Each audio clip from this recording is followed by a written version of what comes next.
Nós, nós vamos iniciar uma nova matéria, cuja o tema é Introdução ao Novo Testamento.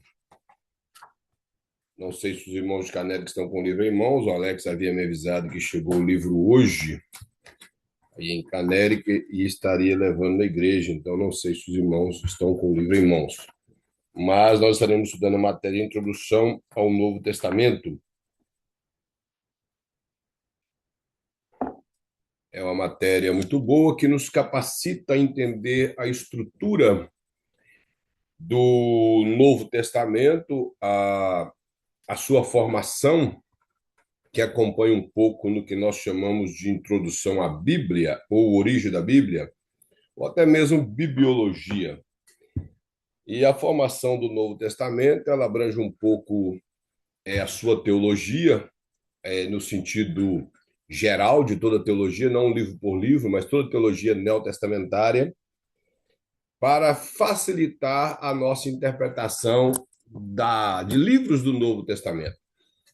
Então, é muito bom nós estudarmos a introdução ao Novo e ao Velho Testamento, para que possamos ter base de como essa teologia foi formada e como os escritores eles trabalharam para a formação de cada livro da Bíblia.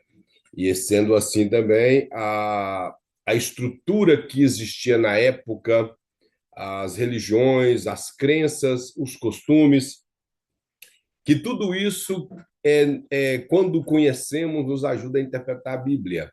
Por exemplo, às vezes nós deparamos com determinadas palavras na Bíblia, que se nós não soubermos como essa palavra era utilizada na época, nós acabamos tendo interpretação errada. Um dos exemplos, eu até dando aula de costumes bíblicos, que ainda os irmãos de Canela que não estudaram, e a questão da geografia bíblica, eu estava falando a respeito do pão em Israel. E eu, quando eu comecei a estudar a Bíblia, gostei de Jesus, o pão que eu conhecia era o pãozinho francês ou o pão sovado. Então, a mente ia no pão francês, até que com o costume nós vamos aprendendo que o pão daquela época nada tem a ver com o pão de hoje, que inclusive em Israel ainda eles preservam alguns lugares que utilizam esse pão. E aqui na América existe o formato do pão judeu, que é um pão chamado chalahá. Esse pão é como se fosse um bolachão grande, como se fosse uma tortilha, mas tendo as suas bordas como uma massa de pizza, uma massa mais leve. Então, assim era o pão. E estou dizendo porque uma vez um rapaz pregando, ele estava pregando até na nossa igreja lá do Mangueira da Assembleia de Deus, lá. Ele disse que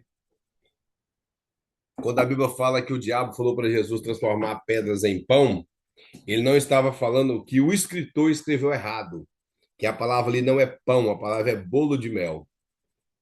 E a verdade é que dentro da Bíblia a palavra para pão e bolo é a mesma coisa. Não existia essa diferença que nós fazemos de pão e bolo na época bíblica. Em Oséias fala que Efraim era um bolo ou um pão que não foi virado, assado de um lado só. Não há essa diferença de bolo como nós temos hoje e pão. Então, antigamente era uma coisa só. E isso nos facilita interpretar a Bíblia. Quando entendemos como que os escritores empregaram determinadas palavras. Um dos exemplos é quando nós lemos a Bíblia e deparamos com aquela passagem que Jesus fala que a porta é estreita e a porta larga. E quando nós pensamos assim, às vezes nós pensamos em uma porta de casa e uma porta um pouco mais estreita de uma casa de alguém que não tem uma condição melhor. Mas não estava falando disso, estava falando realmente de portões da cidade, alguns portões que as pessoas sentavam para poder fazer julgamento, e outros portões que era para evacuar a cidade. Então, quando chegamos a entender isso, facilita bastante para interpretar o texto e saber o que Jesus queria falar e como os seus primeiros ouvintes reagiram diante daquelas palavras. Porque para eles tudo aquilo era muito fácil. Nós estamos 2000 anos de distância da cultura daquela época, que é uma cultura que não existe mais, porque a cultura judaica hoje ela é muito misturada, principalmente misturada com a cultura polonesa, com a cultura alemã, porque quando os judeus se dispersaram e viveram na Europa, eles viveram muito na Península Ibérica, que é ali entre Portugal e Espanha, viveram na Turquia, na Alemanha, na Polônia, e eles acabaram levando para a sua terra novamente muitos costumes.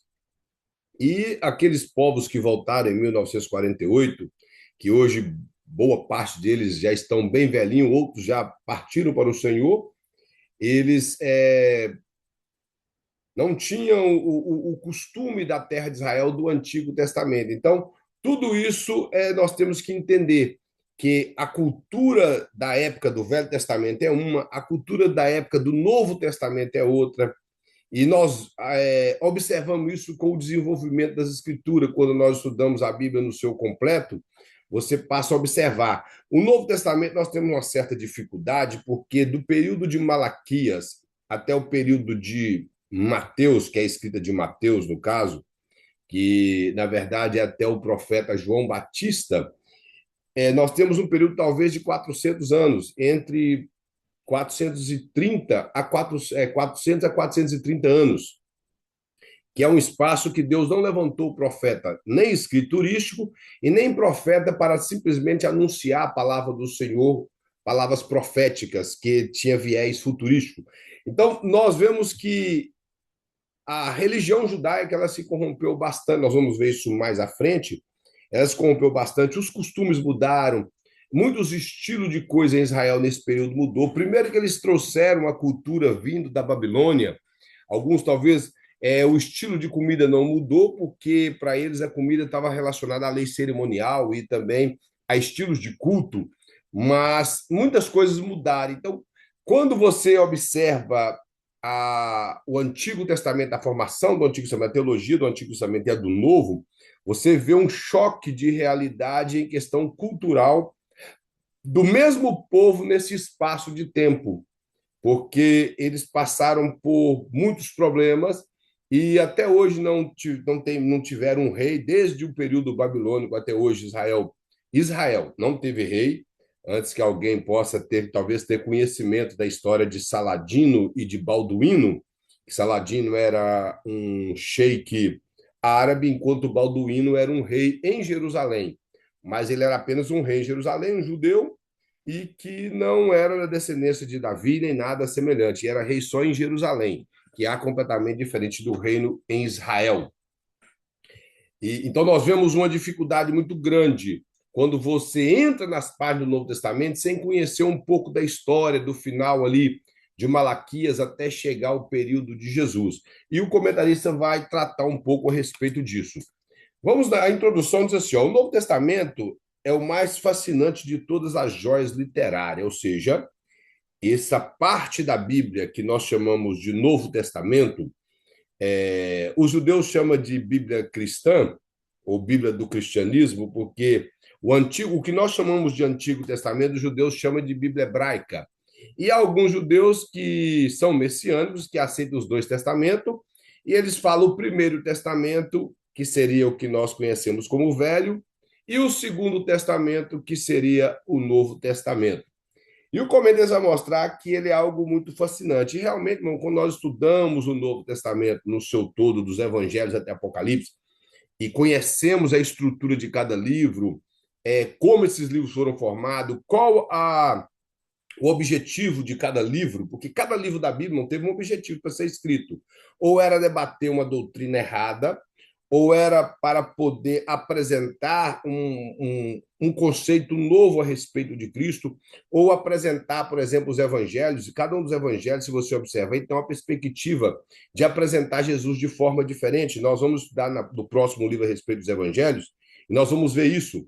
O livro de Atos, ele é um livro que ele retrata a história da igreja, é um livro magnífico, e boa parte dos cristãos lê o livro de Atos, o povo gosta do livro de Atos só na questão da ação do Espírito Santo, esquece esse desenvolvimento da igreja no livro de Atos.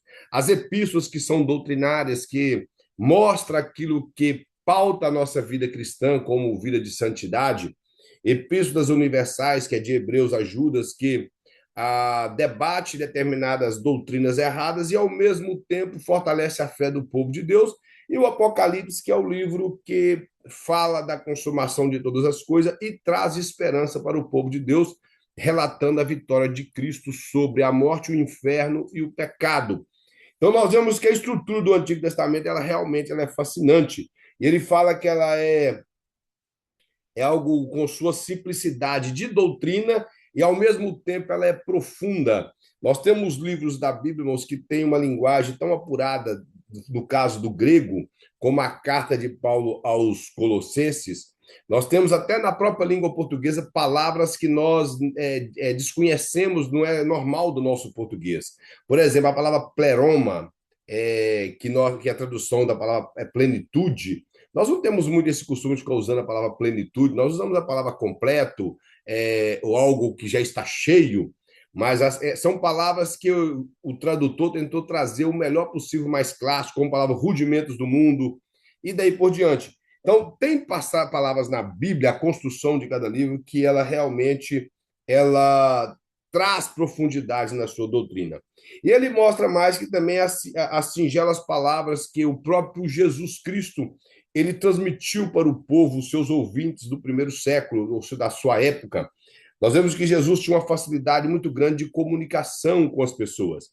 Ele tratava de uma linguagem muito simples com pessoas simples e linguagem eruditas com pessoas eruditas. Por exemplo, ele sabia que Nicodemos era um homem de conhecimento teológico muito vasto, e quando ele trata de um assunto teológico, Nicodemos desconhecia. E com os fariseus, Jesus trata sempre falando da lei, levando eles a meditar na parte espiritual da lei, não somente na letra.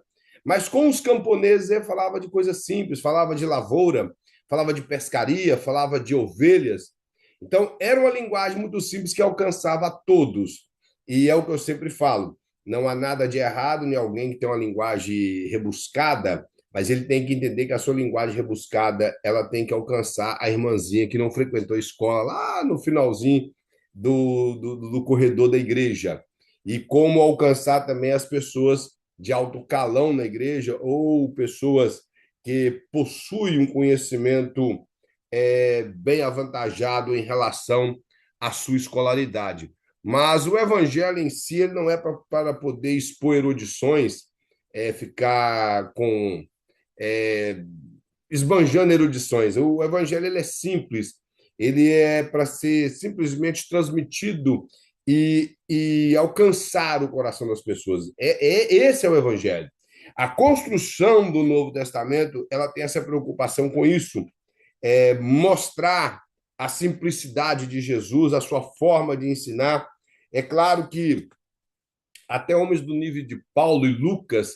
Lucas era médico, ele era historiador, era um camarada de uma bagagem muito forte, que, inclusive, por ele ser grego, os seus escritos têm um grego mais apurado que os demais gregos do Novo Testamento, mas ele buscou fazer o máximo de escrever mais simples. E o apóstolo Paulo, com todo o conhecimento, ele chega até a dizer na carta aos Coríntios que ele não foi lá para expor filosofias e erudições de dinâmicas no seu falar, mas ele foi para simplesmente falar do evangelho, que é o poder de Deus. Mas Paulo tinha essa capacidade de expor erudições, mas ele não preocupou com isso. Inclusive, como eu disse, ele tinha tanta capacidade que quando ele foi debater com os filósofos de pensamento gnóstico na carta dele aos Colossenses, ele usou uma linguagem um pouco mais rebuscada. Mas nós vemos que ele diz mais também que nos evangelhos, nos livros, no caso aqui, eu acho que livros ele está fazendo menção do livro do Apocalipse e o livro de Atos. E nas epístolas, elas nos exortam e nos convocam a comungar com ele que é Cristo, e as sublimes verdades estampadas em suas páginas. Ou seja, o Novo Testamento, com a sua divisão dos 4 primeiros livros, sendo os evangelhos, o livro histórico, o livro de Atos, as epístolas divididas entre epístolas paulinas, das quais tem suas divisões, como epístolas de linha soteriológica, que é a epístola de Romanos e a epístolas aos Gálatas. Temos epístolas apostólicas, que são as 2 de Coríntios e as 2 de Tessalonicenses. Temos epístolas das prisões, que são a epístola de Efésios de Colossenses, Filipenses e Filemon, e temos as epístolas pastorais, que é as duas de Timóteo e a epístola a Tito. Então, vemos que cada uma dessas epístolas tem um cunho de doutrina para um povo específico. E também temos as epístolas universais, como eu falei, que ela debate muito com questões do avanço do falso cristianismo naquela época e dos falsos profetas, e ao mesmo tempo ela nos exorta a uma santidade e nos dá esperança de continuarmos caminhando na presença do Senhor e entender que as aflições do tempo presente não podem nos afastar de Cristo. E o Apocalipse que resume todas as coisas, nos mostrando que há uma eternidade nos esperando. Então, o livro do Apocalipse, eu sempre costumo dizer que as pessoas têm o livro do Apocalipse como um livro tenebroso, mas de forma alguma ele é um dos livros mais lindos da Bíblia, com uma linguagem talvez um pouco difícil, eu entendo, para muitas pessoas. Estamos na página 17 agora. É um pouco difícil para muitas pessoas, mas nada que nos impede de ter um conhecimento do livro do Apocalipse. Ele tem muitas coisas simbólicas que também dificulta para nós. Esses dias, como eu tenho aqui, que eu já mostrei para os irmãos aquela coleção verde que eu tenho, que é do período da patrística, e eu já busquei, não consigo encontrar nada dos discípulos de João, que foi Policarpo, Justino, Marte, e outros, que deixasse alguma coisa relacionada ao Apocalipse para nós. Eles não deixaram nada. Então, nós temos uma dificuldade muito grande com o Apocalipse devido à distância, à cultura, à linguagem simbólica que ele usou.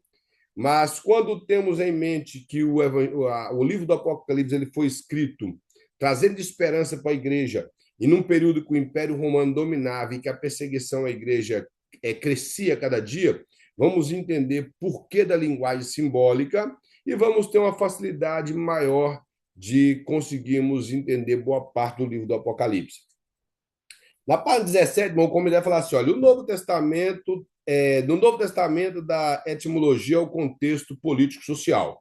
Como eu falei, nós temos que entender um pouco do que estava acontecendo nesse período, o que surgiu do período entre Malaquias até Mateus, para que nós venhamos a compreender como que estava a religião no período de Cristo e por que Cristo usou determinados tipos de palavras nos evangelhos, por que a construção do Novo Testamento foi daquela forma. Então ele fala assim, ó, o Novo Testamento, dentre nosso círculo de discussão e estudo, é merecedor de toda atenção e cuidado. Então nós temos que dar muita atenção ao Novo Testamento. Eu não sei se os irmãos têm reparado isso. Eu vou falar, mas eu acredito que talvez tenha até mais. De uns 20, talvez uns 20 anos para cá, a maioria dos nossos pregadores assembleianos, pentecostais, só prega no Antigo Testamento. Nós não vemos muita ênfase do nosso povo dando explicações do Novo Testamento para alguém, trazendo ensinamentos do Novo Testamento. Quando eu falo ensinamento, é ensinamento profundo, né? Ler uma passagem do Novo Testamento e não ensiná-lo. Então, o comentarista mostra que há uma necessidade de que nós venhamos a dar mais atenção para o Novo Testamento. E principalmente nós, de cunho pentecostal, porque o Antigo Testamento realmente me fascina, as histórias no Antigo Testamento, ali, de Gênesis até Deuteronômio. Nós vemos a mão de Deus de uma maneira magnífica. Vemos aí os livros históricos de Josué, até o livro de Crônicas, vemos a ação de Deus de uma forma também extraordinária, os profetas de uma maneira tão precisa, a maneira que eles profetizam, e os salmos que são encantadores, como os livros poéticos, que são bem encantadores, mas o Novo Testamento as pessoas se perdem nele, por não saber localizar o Novo Testamento e também essa talvez a facilidade maior de pregar no Velho Testamento do que no Novo. Porque o Velho Testamento, a maioria das pessoas que pregam utiliza dos recursos históricos do Velho Testamento. O Novo já requer uma dedicação a mais para poder interpretar o Novo Testamento e trazer uma boa mensagem para a igreja. Ele fala assim, ó, é nas páginas neotestamentárias que encontramos fundamentos da nossa teologia e a essência do nosso modo de vida centrado em Cristo e nos seus mais elevados princípios. Ou seja, aqui nas páginas de Mateus até Apocalipse é onde encontramos aquilo que molda o nosso caráter como cristão e que nos ajuda a compreender a cristologia, a entender o plano que foi executado da salvação através de Cristo. Assim sendo, vai facilitar tudo que foi escrito no Antigo Testamento relacionado a Cristo para nós, quando nós entendemos dentro das páginas do Novo Testamento aquilo que estava previsto no Antigo Testamento. Se os irmãos observar o Evangelho de Mateus, ele tem mais de 50% dele composto de citações do Antigo Testamento. O apóstolo Paulo, na carta aos Romanos, ele cita quase toda sua carta as citações do Antigo Testamento, a carta aos Efésios. Então, nós vemos que há uma riqueza no Novo Testamento, que ela é a explicação da parte espiritual daquilo que é o Antigo Testamento, que as pessoas do período de Cristo não enxergaram, como os fariseus e os saduceus e os escribas, e esses homens que eram religiosos da época que não conseguiam enxergar aquilo que era de precisão nas páginas veterotestamentárias, e Cristo trouxe essas interpretações e os seus servos que escreveram deixou escrito para nós, para que nós viéssemos, ou para o povo daquela época que chegou até nós, para que viéssemos ter entendimento a respeito daquilo que Cristo queria transmitir para o seu povo. No capítulo 1, o Novo Testamento, a etimologia, as questões e fins, o comentarista vai alegar o seguinte: o Novo Testamento e sua etimologia. E fala que a Bíblia Sagrada ela é formada de duas unidades, embora distintas, formam um único volume cujo tema principal é a pessoa de Jesus Cristo. Como eu já falei, a nossa Bíblia ela é formada de Antigo e Novo Testamento. Houve um período de espaço para a formação de um para com o outro. Nós estudamos isso em bibliologia, o Velho Testamento não houve muita dificuldade na formação dele. Depois ele passou no primeiro século, talvez por volta dos anos 90 até 110, mas é preciso o ano 90, ele passou por uma revisão por alguns rabinos que estavam tendo alguma dúvida de alguns livros da Bíblia, mas chegaram à conclusão que esses livros como Cantares, Eclesiastes, Esté, o livro de Esté, livro de Crônicas, eles faziam parte, sim, do cano veterotestamentário, ou da Bíblia hebraica. E já o Novo Testamento, nós tivemos um período talvez de mais de 300 anos até que ele fosse formado, com muitas dificuldades, muitas literaturas que surgiram na época, mas esses dois testamentos ele forma hoje para nós na Bíblia completa. Por isso que não existe esse negócio de o Velho Testamento não tem valor e o Novo tem mais valor, de forma alguma. A Bíblia por inteiro tem valor. A única coisa que temos que saber fazer é discernir aquilo que foi abolido como decreto, ou decretos morais, ou decretos de lei, porque nós não vivemos, primeiro, não somos judeus, não vivemos debaixo do judaísmo, e tem leis que nós não precisamos cumprir, como leis cerimoniais, e tem profecias na Bíblia que nada tem a ver conosco. E temos também que saber discernir na Bíblia aquilo que é registro e aquilo que é mandamento, principalmente no Velho Testamento. Um dos exemplos é que nós tivemos um tempo atrás, aí, um ano retrasado, uma lição que falava de Ruth e de Esté. E tem a parte de Ruth, que é aquela parte que Ruth vai e descobre o pés de Boaz, que tira o cobertor de cima, que era símbolo de humildade para que ele pudesse desposá-la. A Bíblia fala que antes de Boaz deitar, ele bebeu muito vinho e ele estava alegre.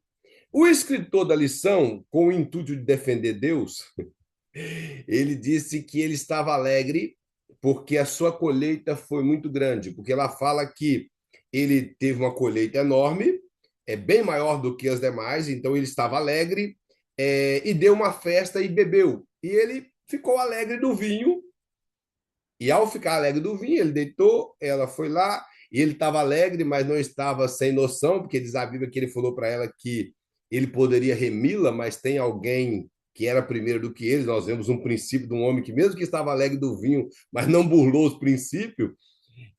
Agora, uma coisa é, lá, aí o escritor quis dizer que não, que ele não estava bêbado, que ele estava alegre por causa da colheita. Nós não precisamos defender Deus. O relato bíblico não está mandando ninguém beber vinho. O relato bíblico só está fazendo um relato que aquilo aconteceu. E isso não quer dizer que foi aprovado. Os irmãos estão compreendendo? A Bíblia fala de vários relatos. Por um exemplo, Deus tolerou por um espaço de tempo os homens viver na bigamia ou na poligamia, mas isso nunca foi projeto de Deus. A poligamia surgiu, ou a bigamia, com o filho de Caim, que foi Lameque. E com o passar do tempo, pós o capítulo 6 de Gênesis, e pós, melhor dizendo, a Torre de Babel, o povo começou a viver dessa forma. Mas não quer dizer que Deus mandou. Aquilo Deus permitiu, mas Deus não aprovou. Que todos os homens da Bíblia que tiveram mais de uma mulher, todos tiveram problemas. Pode pegar na Bíblia e ler todos. Todos tiveram problemas. Não tem um ali que não teve. Feliz, o que não teve problema foi os que tiveram uma mulher, como Isaac, Boaz, e esses homens que tiveram apenas uma mulher. Os que tiveram mais sempre tiveram problemas. Então, nós temos que entender o que é relato bíblico e o que é mandamento. Assim aprenderemos a discernir. E o Novo Testamento, nós vemos que esses tipos de práticas, eles são condenados no Novo Testamento. Ou tem uma visão diferente daquilo que aconteceu no Antigo Testamento. Aí eu começo a falar assim, ó, no Novo Testamento, recebe essa designação da língua latina, que passa pelo grego didaquê, ou didarré, que literalmente é a última, na verdade a palavra aqui é diateque, não didaquê, eu confundi a palavra, didaquê é outra coisa, didaquê é ensino, que é a última vontade ou último desejo do testador. Eu acredito que nós não precisamos de perder muito tempo com essa questão de testador, que todo mundo já ouviu falar o que é um testamento. Muito que nós aqui não precisamos ter testamento, não vamos fazer testamento. Eu não tenho como fazer um testamento a não ser deixar dívida para pessoas e mais nada. Então, e meu pai também não fez testamento, não deixou nada para nós. Então, nós não temos essas dificuldades. Mas os irmãos sabem o que é um testamento. Um testamento, ele é um documento que ele só tem validade com a morte do testador. Por isso que quando Jesus ele utiliza o termo essa é a nova aliança no meu sangue, ou novo testamento no meu sangue, que pós a morte de Cristo, essa nova aliança, ou esse novo pacto passou a ter validade. O que nós chamamos de Novo Testamento são as designações escritas do novo pacto de Deus com o povo. Do mesmo jeito que ele fez um pacto com o povo de Israel, seja o pacto abraâmico, o pacto que ele fez com Adão, que ele fez com Noé, ele fez com a igreja através de Cristo. Então, o que nós temos em mão nada mais é do que todos os desígnios que o testador deixou para nós, após a sua morte e ressurreição. Ele, através do Espírito Santo, inspirou os seus escritores, que deixou para nós esse maravilhoso escrito que nós chamamos de Novo Testamento. Ele diz mais: entretanto, a mera tradução não é capaz de expressar todo o sentido que o termo invoca. Aí mais embaixo assim, envolve também o sentido de pacto, como eu já falei, que no hebraico a palavra pacto quer dizer berit, que era considerado um pacto de sangue, e esse pacto de sangue, quando era feito entre pessoas, eles literalmente faziam um corte na mão e pegavam na mão do outro, e sujando o sangue um do outro, não bastante sangue, mas um pouco de sangue um do outro, e também tinha o pacto que a pessoa fazia quando ele cortava dois animais. E esses animais que eles cortavam, os dois passavam no meio dos animais e eles alegavam a seguinte frase: se por um acaso eu quebrar o pacto, isso está até em Jeremias, se eu quebrar o pacto, seja feito comigo o que foi feito com esse animal, que ele fosse morto. Então, esse era o valor na época de um pacto. E no caso aqui, Deus fez um pacto com o povo de Israel no Monte Sinai. Esse é o ponto-chave aqui que o escritor quer falar, do pacto de Deus com Israel no Monte Sinai, e que ele sugere o estabelecimento de uma situação legal por meio de uma testemunha acompanhada de juramento. Então, Esse é o sentido de pacto, mostrando que todo o escrito neotestamentário ele é uma composição feita por mãos de homens, como diz Pedro, mas inspirada pelo Espírito Santo, e é a vontade do testador. Quem é o testador? Cristo. Então, tudo que está registrado aqui é a vontade do testador, e nós temos que observar isso e aplicar em nossas vidas. Na parte de número 20, ele vai dizer o seguinte, que mais embaixo, antes do segundo parágrafo, ele vai falar assim, ó, no Novo Testamento temos instituições. Aí ele colocou Santa Ceia, quando Jesus, momentos antes do seu martírio, na cruz celebra celebra com seus apóstolos, dizendo, bebei dele todos, porque é o sangue da nova aliança. Algumas traduções traz Novo Testamento, a tradução João Ferreira de Almeida corrigida, derramando em favor de muitos para a remissão dos pecados. Esse muitos aqui está relacionado toda a humanidade, não tem a ver com somente um grupo de pessoas. Aqui está falando de muitos no sentido de toda a humanidade. Agora, uma coisa aqui que ele quer dizer é o seguinte, que quando Jesus pronunciou essas palavras, é o que nós entendemos que uma nova aliança estava sendo feita. E como eu já disse, essa nova aliança ela foi atestada pela morte de Cristo e registrada para nós nessa parte da Bíblia que chamamos de Novo Testamento. Uma coisa que eu quero corrigir aqui é que não existe, irmão, Santa Ceia. Não sei se os irmãos já prestaram atenção. Isso são jargões que nós temos costume de falar. Na verdade, existe ceia. É ceia do Senhor. Isso é o texto bíblico. Ceia do Senhor. E uma coisa que o comentarista colocou aqui, se você quiser fazer um círculo em volta, para você nunca falar isso. Jesus não sofreu martírio, irmão. Jesus não sofreu martírio. Martírio quem sofreu foi os apóstolos. Jesus, ele passou pela morte substituta.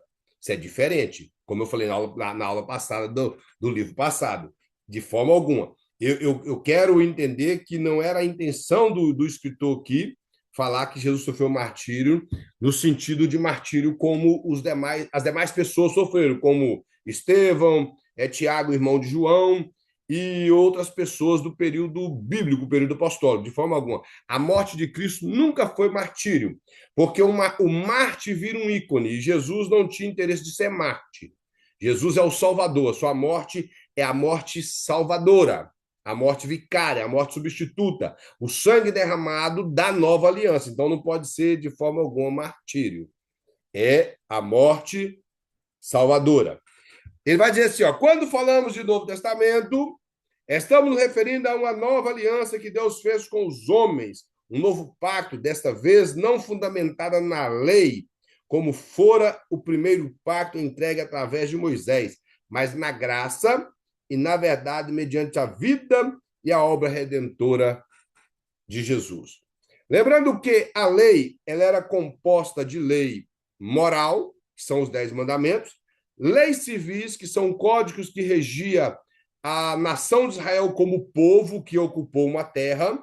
Então, são códigos legislativos que vai reger uma cidade, como nós temos aqui, temos no Brasil, e as leis cerimoniais. Essas leis cerimoniais eram leis de cultos. Algumas delas que exigia muita questão da água, como sempre estava girando em torno de purificações e de apresentações de coisas para Deus, de coisas alimentar, de várias coisas relacionadas a prata, ouro, esse tipo de coisa. Então, isso era culto a Deus. Os 10 mandamentos não permanecem. Os 10 mandamentos, roubar ainda é pecado, adulterar é pecado, beber, matar é pecado, todo esse tipo de coisa continua sendo pecado. Então, os 10 mandamentos não mudam.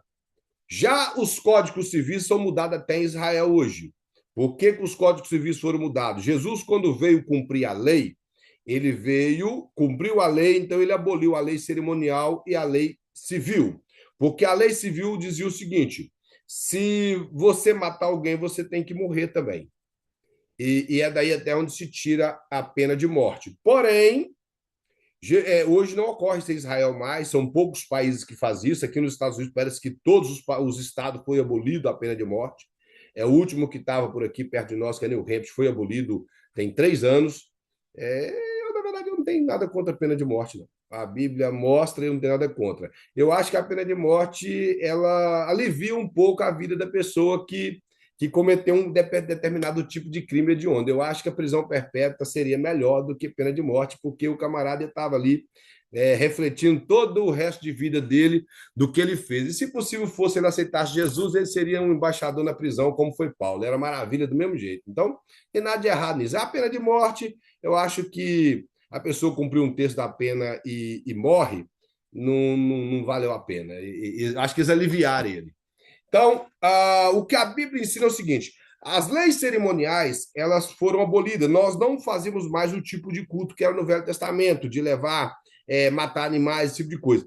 Mas essa lei, irmãos, ela só mostrava como era pecador, o homem não tinha condições de cumprir isso.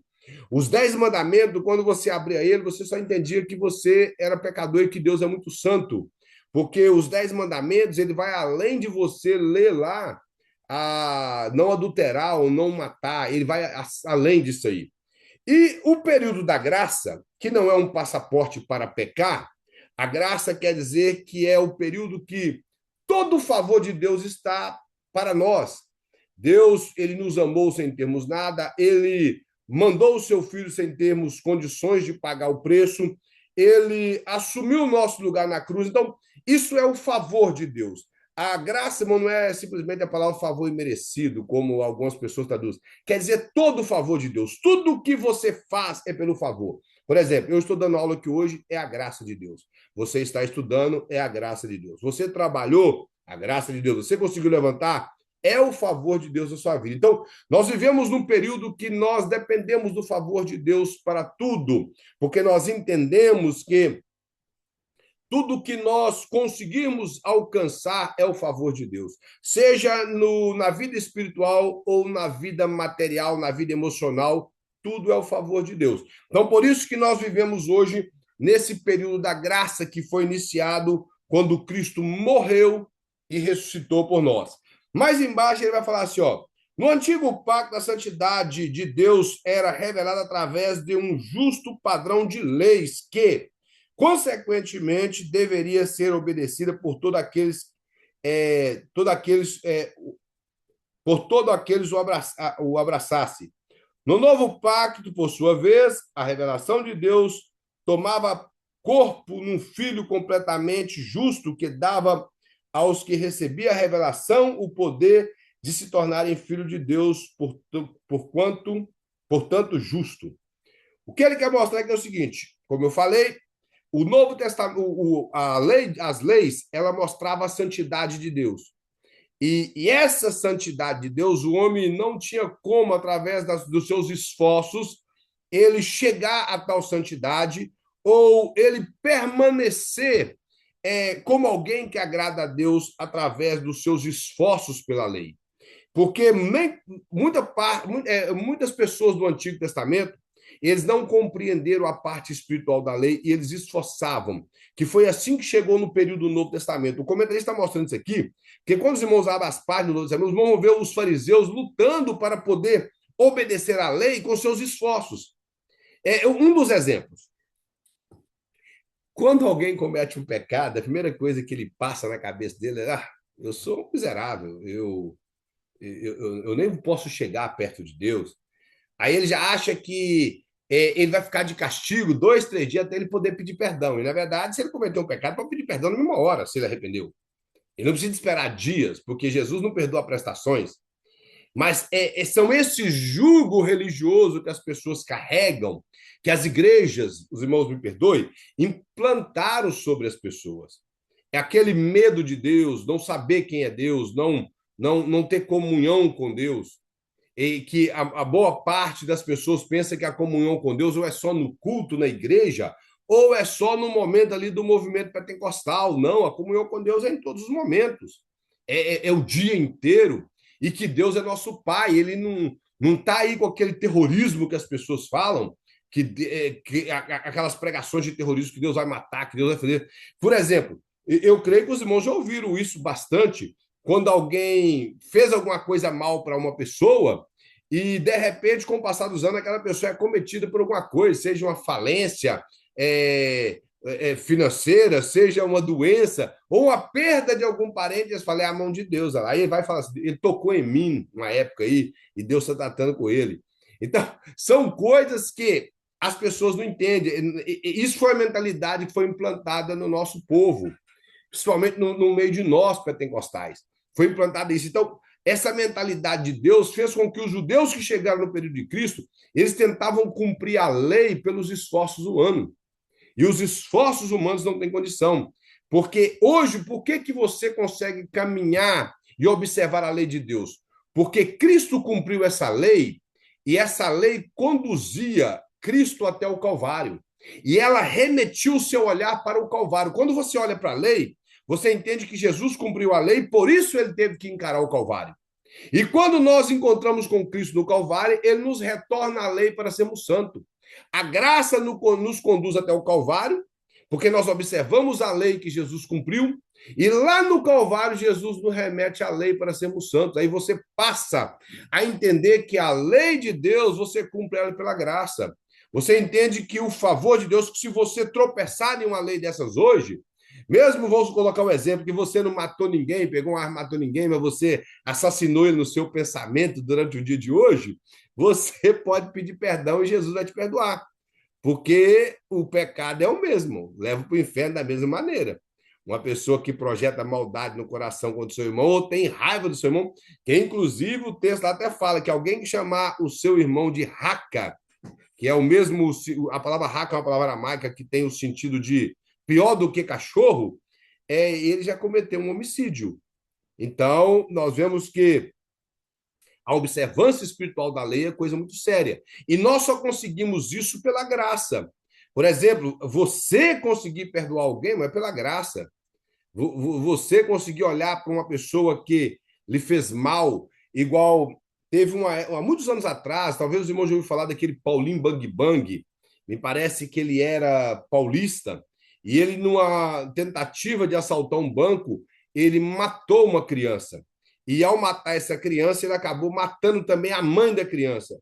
O marido, ele foi, quando o Paulinho Bang Bang foi preso, ele foi na cadeia. E ao chegar na cadeia, ele disse para ele: eu te perdoo. Eu te perdoo, e deu para ele uma Bíblia. Com o passar do tempo, talvez 1 ano, 2 anos, Paulinho Bang Bang aceitou Jesus, cumpriu sua pena e testemunhou da obra de Cristo no Brasil em vários lugares. Agora eu te falo, é fácil você chegar e fazer isso?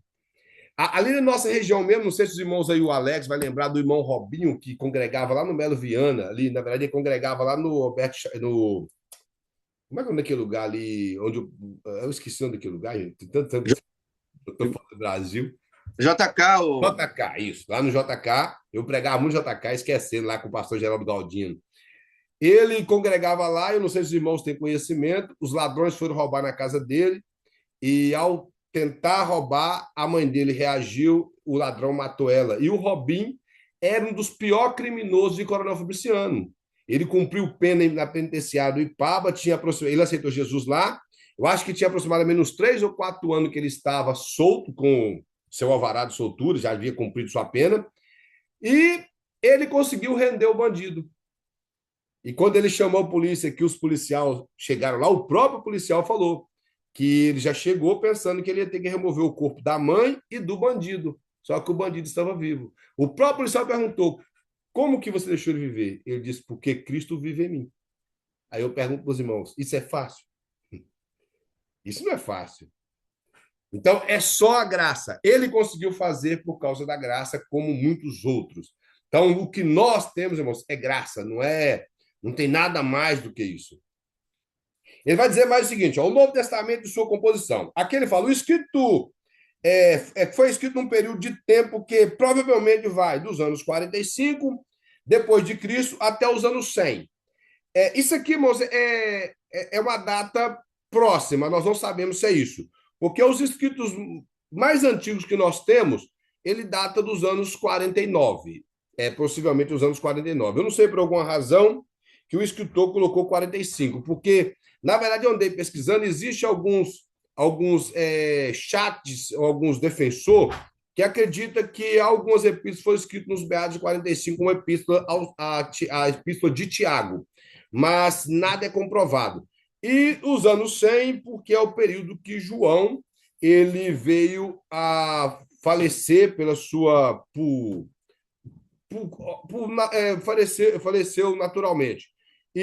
Mas nós não sabemos se os seus escritos foi até os anos 100, mas sabemos que os seus escritos data-se dos anos 85 até os anos 95 aproximadamente, nada mais do que isso. Mas eu acho que o comentarista quis colocar aqui no 100 para ficar mais redondo.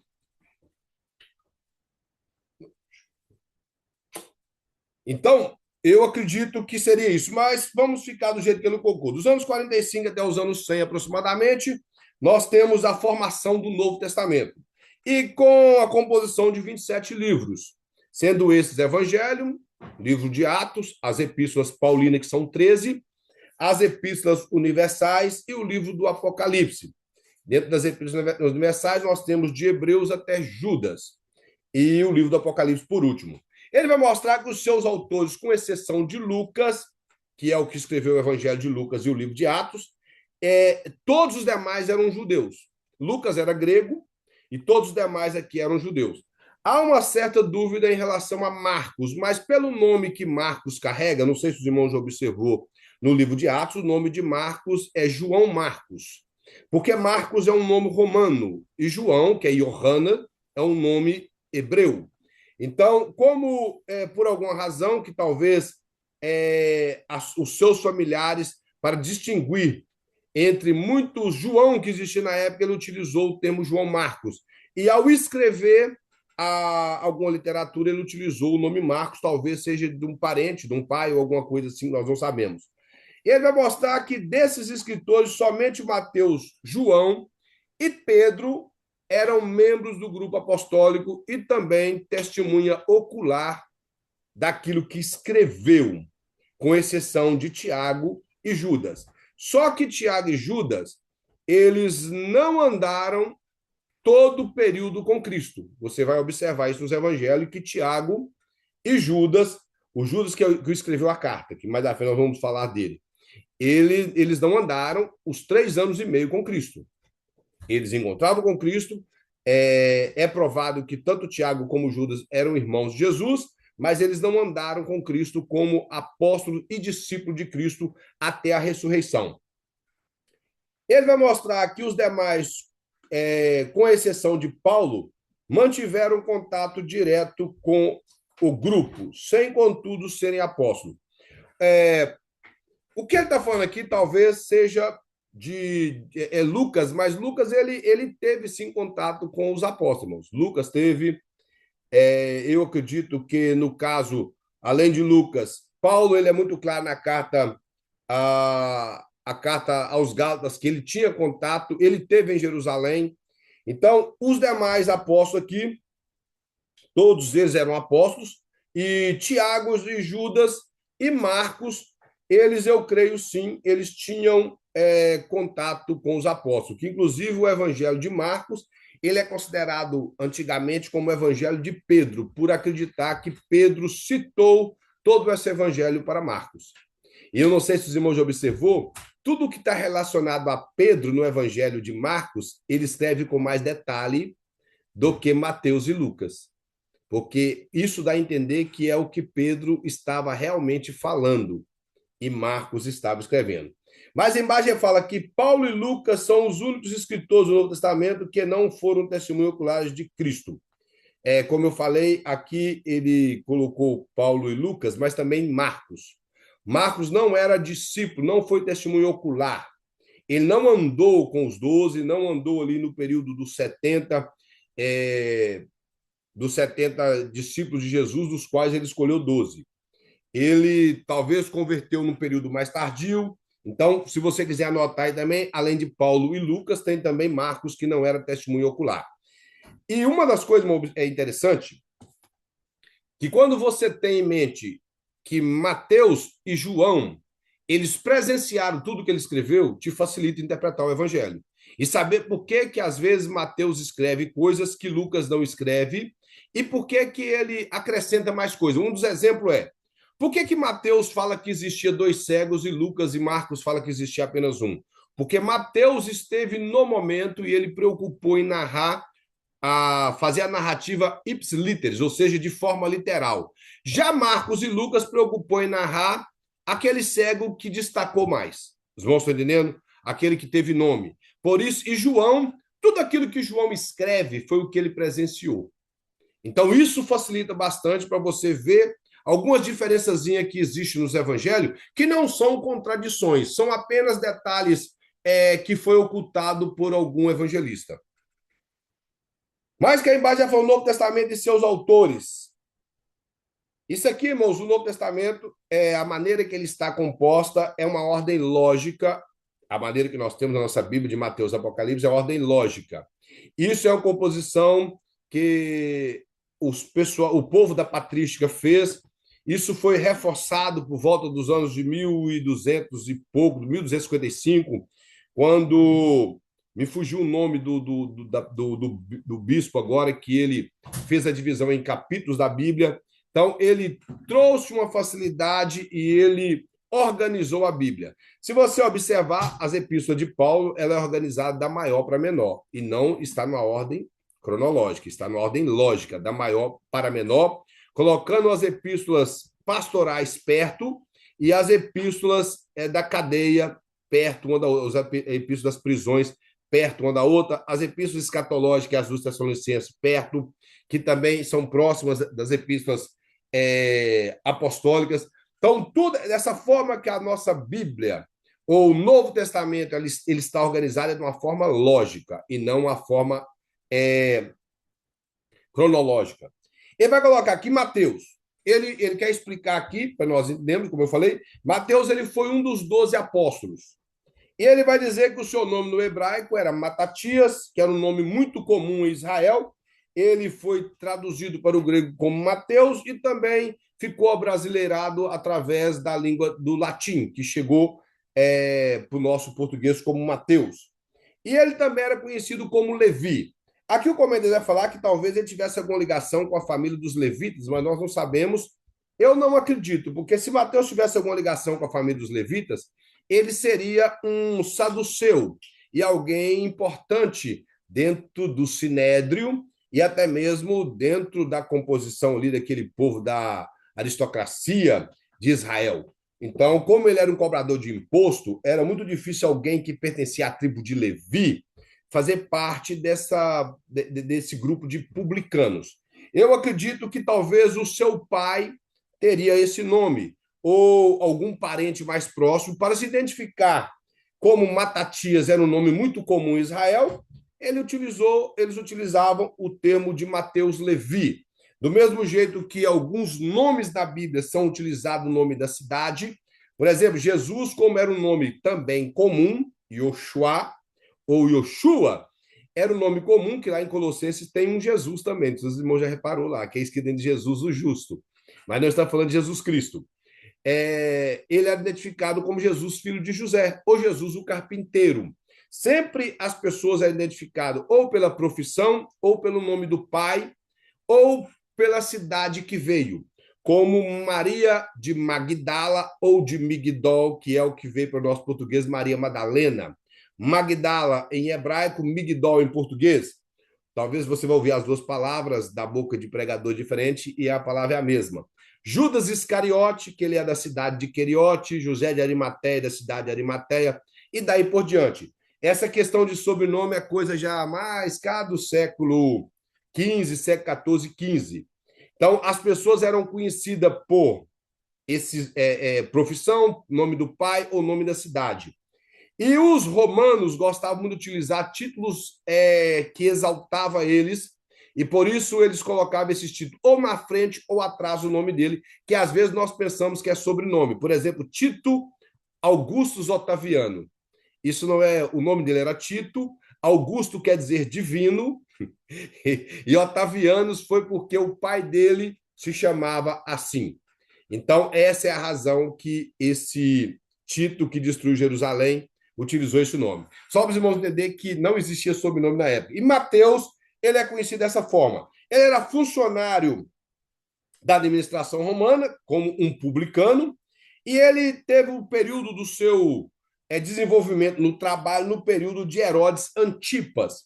Lembrando que Existem vários Herodes na Bíblia. Você tem que saber, dentro dos evangelhos, separar esses Herodes para você não achar que os Herodes são os mesmos. Por exemplo, o Herodes que mandou matar Jesus é quando era criança. É o Herodes o Grande, que inclusive era pai do Herodes Antipas.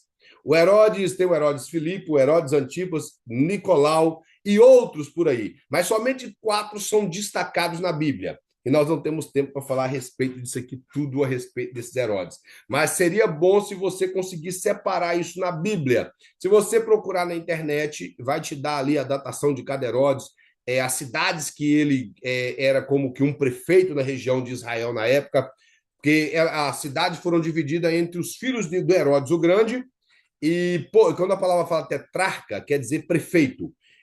Só que não é aquele prefeito igual nós temos lá no Brasil. Ele era uma espécie de governador que comandava uma certa região dentro de Israel para ajudar a pessoa que realmente era o governador igual Pilatos. Então, tudo isso era organizado dentro de Israel. E o que ele quer mostrar é que, nesse período de Herodes Antipas, Mateus começou o seu ofício como publicano, alguém muito desprezado em Israel. E ele até coloca aqui embaixo, ó, os publicanos eram vistos como aos olhos pelos judeus, por causa dos exageros que praticavam no ato da cobrança, extorquindo o povo além do que eles eram devido. Quando João Batista estava batizando, que um grupo de publicanos foram ter com João Batista, uma das coisas que ele falou, o que nós temos que fazer? João Batista disse, a ninguém cobreis o que é devido. Ou seja, para tentar sintetizar para nós aqui, eu poderia dizer para os irmãos o seguinte, como que poderia funcionar essa coletoria de imposto em Israel? Digamos que eu sou maioral aqui na região de Boston, e eu pego, por exemplo, o pastor Douglas, que é de Melrose, e coloco ele para colher imposto lá. Nosso irmão Emerson, que é da região de Uba, e coloco ele para colher imposto lá para mim. Pego, por exemplo, a nossa irmã Gleice e coloco para colher imposto em Somerville. Eu vou e digo assim, eu quero $50.000 toda semana, melhor, todo mês de cada um de vocês. Então, eles vão arrumar um jeito de trazer esses $50.000 aqui para a cidade de Everett para mim, ou melhor, para a cidade de Boston. Porém, o que eles cobrar mais não é meu problema. Eu só quero meus 50 mil. E como eles vão fazer o quê? Chega lá e cobram 70 ou 75 e ganha 25 mil. Os irmãos estão entendendo? E o que eles faziam? Quando eles cobravam o imposto que as pessoas não queriam pagar, dos mercadores e vários impostos de casa e tudo, eles levavam consigo a guarnição romana. Por isso que quando os soldados também foram a João Batista falou, a ninguém oprimis e a ninguém trateis maus. E eles foram junto com os publicanos, porque os soldados oprimiam pessoas para pagar impostos para o publicano. Então o povo vivia na miséria da miséria. E por isso eles eram taxados, primeiro os publicanos, como traidores e como ladrões. Então, eles eram desprezados. Aquela parábola do publicano e do fariseu, o fariseu chama o publicano de quê? Ele diz o quê? Eu não sou como os demais roubadores. Então, ele deixa muito claro que os publicanos eram ladrões. Ele vai falar de Marcos, como já falei, ele tinha o seu primeiro nome como João, que é o seu nome hebreu, e Marcos, que na nossa Bíblia vem com O, mas no latim seria com o S, Marcos. Ele não pertencia ao grupo apostólico, como na outra página ele não disse isso, como eu já disse para os irmãos, e o seu nome era uma mistura do nome hebraico com o nome latim, como eu já falei, João, o nome Johannas e o nome Marcos. Ele vai mostrar que não se sabe ao certo a naturalidade desse escritor, mas provavelmente ele tem nascido na cidade de Jerusalém, que afinal de contas, é ali que Maria, sua mãe, morava. Isso é evidente porque foi, para quem não sabe, no dia de Pentecoste, foi na casa de Maria, mãe de João Marcos, que o Espírito Santo desceu numa parte da casa chamada Cenáculo, que era uma sala ampla no segundo andar da casa. Então, Maria, se eles estavam próximos ao Templo de Jerusalém, a residência dela, então, era em Jerusalém. De maneira que a Bíblia deixa muito claro que aquela voz ecoou até aos pavilhões do templo, ou às divisões de pátio do templo, de forma que muitas pessoas se agregou à volta da casa de Maria para ouvir aquela voz que ecoou ali. Então, ele possivelmente era natural de Jerusalém, e por outra questão, ele era primo de Barnabé, que era da tribo de Levi. Então, é quase impossível, possivelmente Barnabé era um levita residente de Jerusalém, ou melhor, das cercanias de Jerusalém. Então, João Marcos, ele era um judeu, por ser primo de Barnabé, filho de Maria, além do seu próprio nome, e acima, com o fato dele ser primo, está lá em Colossenses, e acima de tudo, ele residia nas regiões de Jerusalém. Ele vai falar que alguns estudiosos defendem que aquele jovem que aparece nu na ocasião da prisão de Jesus no Getsemane, ele está registrado em seu evangelho. O evangelho de Marcos registra uma pessoa que aparece sem nome, e ele vai seguindo aquela turba que prendeu Jesus, lhe acorrentou, estava levando para o sinédrio, e de repente um jovem aparece ali e os soldados avançam nele e arrancam um lençol que possivelmente ele estava dormindo. Ao ouvir o barulho, deve ter saído de curiosidade, e ao acompanhar aquele tumulto, o soldado pegou sobre os lençóis. Diz a Bíblia que ele saiu correndo nu pela estrada fora até chegar na sua casa. Há quem crê que é Marcos, mas eu já digo para os irmãos, se você falar que é Marcos, que seja, mas a Bíblia em si não diz ser. Irmãos, estão entendendo? Isso são interpretações de estudiosos, porque essa personagem aparece na Bíblia e não tem explicação. Por que Marcos escreveu a respeito desse jovem que apareceu ali e foi-lhe arrancado o lençol? Nós não sabemos por qual razão que Marcos escreveu isso. Já vasculhei várias vezes em vários comentários bíblicos, e a única razão que nós chegamos é que talvez possa ser Marcos, mas nada concreto que é ele. Lucas não pertencia também ao grupo apostólico, ele era de origem grega e é o único escritor que não era judeu. Realmente, Lucas é o único escritor do Novo Testamento que não era judeu.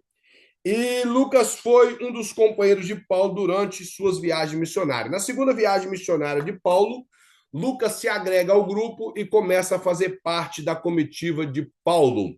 Se os irmãos observar, do capítulo 1 ao capítulo 17 de Lucas, as narrativas são compostas através de relatos que ele colheu de pessoas que testemunharam aqueles fatos, como Pedro, João, Maria, Maria Madalena, as outras Marias, e talvez muitas outras mulheres e muitos outros homens que testemunharam aquele feito desde Atos 2 até o capítulo 17. No capítulo 17, ele faz parte da comitiva de Paulo e passa a escrever aquilo que ele viu.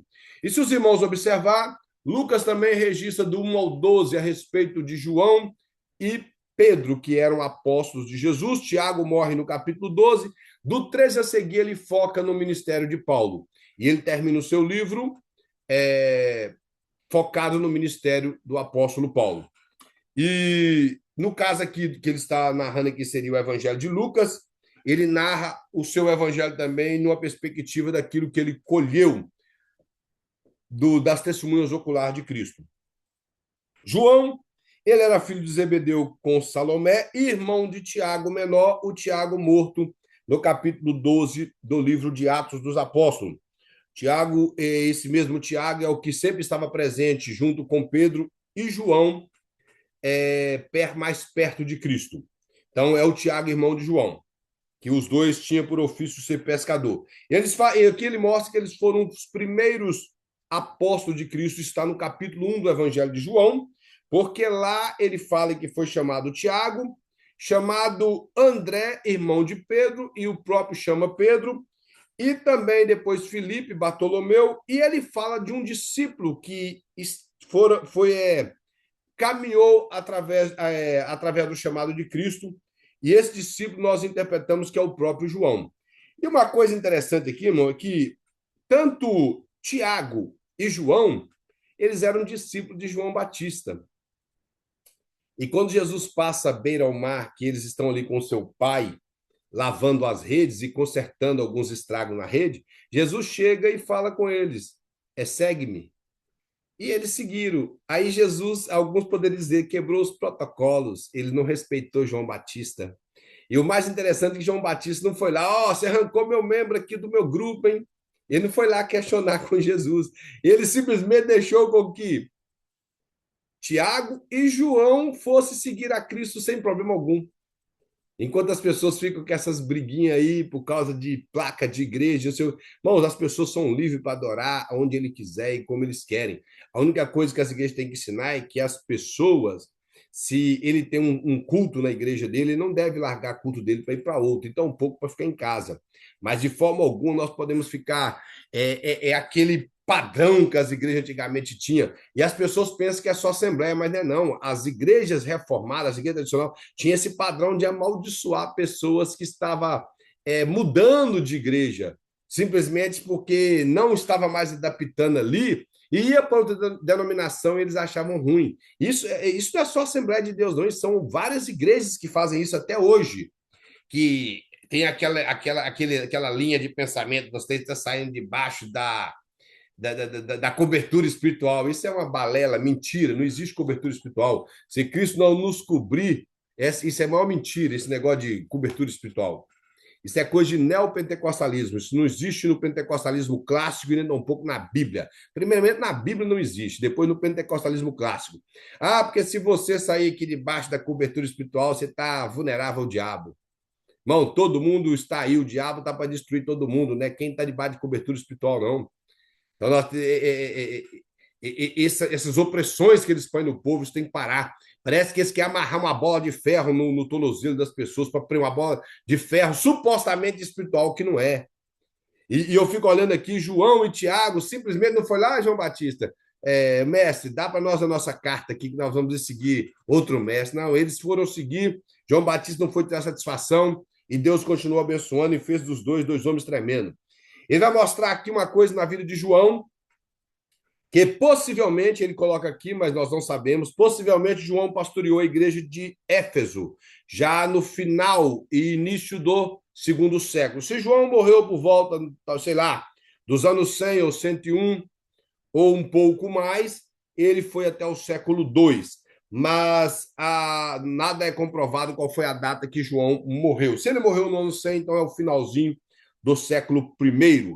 E há indícios de crença que João, sim, pastoreou a igreja de Éfeso, que foi pastoreada por Timóteo, que recebeu várias cartas, evangelhos, como o do próprio João foi escrito para eles, e que ele vivenciou duras experiências do exílio na ilha de Patmos, que conforme está aí no capítulo 1 e versículo 9 do livro do Apocalipse, e ele foi quem escreveu o livro do Apocalipse. Possivelmente, quando ele voltou para a cidade de Éfeso, nós não sabemos como ele conseguiu sair da ilha de Patmos, talvez alguma embarcação passou por ali por perto e ele acenou e conseguiu voltar para a cidade de Éfeso, mas ele morreu em boa velhice. Cuidou da Maria, mãe de Jesus, até os últimos dias dela.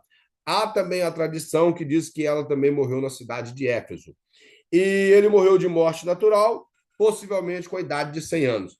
Nós temos o outro apóstolo, que é o apóstolo Paulo, o maior bandeirante do cristianismo, quem desbravou de uma forma estupenda o cristianismo em todo o mundo antigo, chegou até a Europa e, através do apóstolo Paulo, houve esses compêndios doutrinários e teológicos que ele deixa em suas cartas, mas o mais interessante é que o apóstolo Paulo ele passava fundando igrejas e depois ele regressava visitando essa igreja para ver a estrutura das igrejas e organizando melhor essas igrejas. Algumas ele passou um período maior de tempo e outras não. Mas o apóstolo Paulo ele é quem deixou uma marca muito grande no cristianismo, principalmente o livro de Atos narra isso. E o interessante é que nós não vemos formações de igrejas registradas em Atos pelos apóstolos. Nós vemos a igreja de Antioquia, ela formada por pessoas que não ocupavam o círculo apostólico, pessoas que fugiram de Jerusalém, e igrejas em Samaria, que foi fundada por Filipe, que era um diácono, e visitada por João, o mesmo apóstolo João, que antigamente queria mandar cair fogo em Samaria. Mas o apóstolo Paulo, nós vemos a sua viagem missionária ele passando de cidades em cidades, em vários lugares, e deixando igrejas plantadas ali, e preparando obreiros e deixando naquele lugar. Ele vai mostrar que o nome de Paulo no hebraico é Saul, ou Shaul, que é o mesmo nome do rei, primeiro rei de Israel, que é o rei Shaul ou Saul, e no grego foi transliterado para o grego como Saulo, e no latim como Paulo. Então, uma coisa para que não se cometa mais o erro é que Paulo e Saulo é a mesma pessoa, irmãos, e não mudou nome. Como alguns pregadores falam, quando era Paulo, quando era Saulo é uma coisa, e quando era Paulo, não. Deus não muda caráter de pessoa por mudar nome. As pessoas têm que mudar no interior. A pessoa pode mudar o nome para Jesus Cristo. Se ele for um demônio, não vai fazer diferença nenhuma. Ele precisa de mudança no interior. Então, não existe essa história que Deus mudou o nome de Paulo. Se você abrir no capítulo 13 do livro de Atos dos Apóstolos, Lucas fala assim: Saulo, que também se chama Paulo.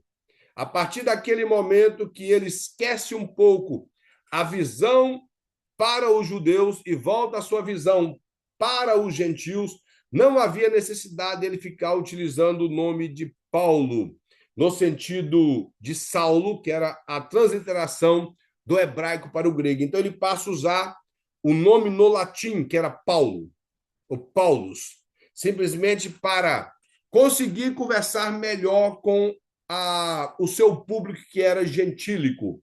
Então, Paulo, Saulo, Saul é o mesmo nome, não faz diferença isso para nós.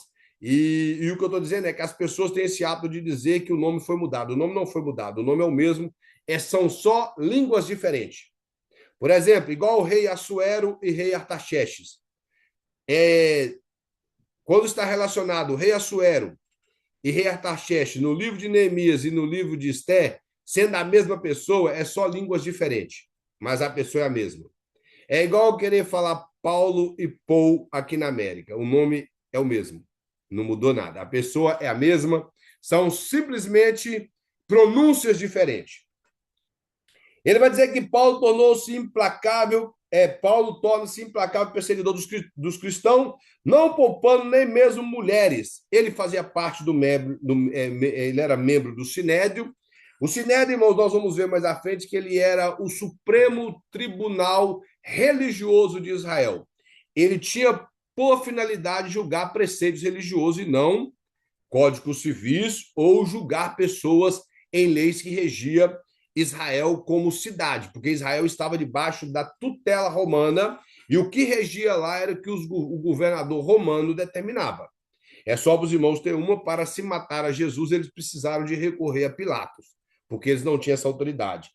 Então, Paulo, ele, antes da sua conversão, ele perseguia a igreja, os cristãos, e chegou até mesmo a maltratar mulheres, conforme está registrado em Atos capítulo 9, a ponto de pegar mulheres e homens e arrastar de dentro da casa, onde eram as igrejas, para fora da casa pelo cabelo. No capítulo 9, registra o seu chamado, onde ele tem o seu encontro com o próprio Cristo, e ali ele não foi uma visão, mas foi uma aparição de Cristo para ele.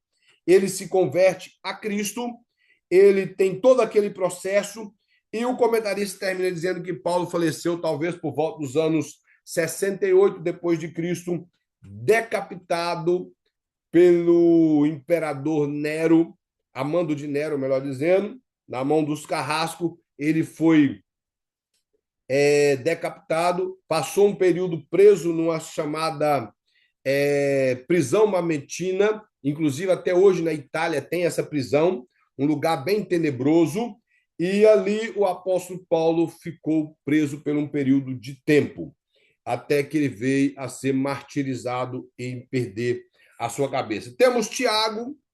Isso aqui, meu, está falando só dos escritores bíblicos, não são de todos os apóstolos de Jesus, só dos que escreveram a Bíblia. O Tiago aqui, ele fala que o autor da obra é a menor obra doutrinária do Novo Testamento. Aqui, na verdade, ele está invocando o seguinte: quando ele fala isso, ele fala porque, devido a isso, o fato dificultou a sua entrada no cano da Bíblia Sagrada. que Tiago escreveu a sua epístola em Jerusalém em alguns momentos entre os anos 45 e 48.